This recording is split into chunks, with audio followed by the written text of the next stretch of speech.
closer to home, the Woodland Park School District and Garfield County School District have both recently been rocked by controversies surrounding what's known as the American Birthright movement to change social studies standards and curriculum. And now a religious nonprofit is distributing flyers with survey results of school board candidates across Colorado, including in Mesa and Garfield counties. Our Ren Lewis has more.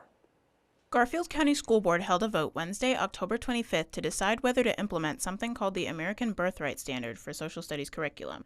Woodland Park School District in Colorado was first in the nation to adopt the Civics Alliance curriculum.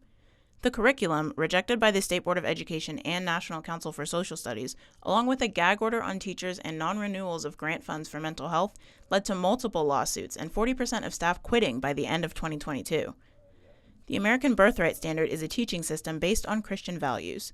The model is focused on Western civilization, patriotism, and Christianity, and rejects the inclusion of teaching methods that promote social justice and diversity, equity, and inclusion. The NCSS says the standards, quote, use outdated language, have a clear political motive, and promote content and approaches to social studies and history education that do not align with those recommended by experts. NCSS also stated if implemented, the standards would have damaging and lasting effects on student civic knowledge and their capacity to engage in civic reasoning and deliberation. Now, Transform Colorado, a Christian conservative organization, is distributing flyers to Colorado churches and businesses with a purported voter guide on school board candidates throughout 29 school board races, including D51 in Mesa County, Delta County, and Garfield County.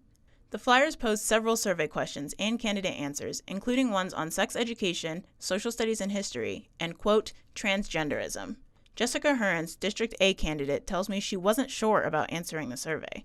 She received an email about it August 31st at 3 in the afternoon with a deadline of 3 p.m. the next day.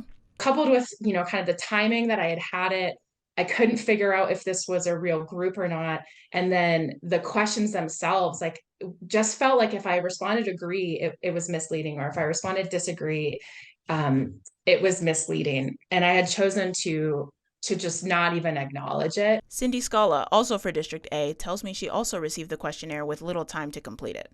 And when it comes to the questions, I'm just really frustrated with the gotcha questions for both me and for the other candidates as well. It's just, I don't know. I just don't think it gives a clear picture for why you answered yes or why you answered no.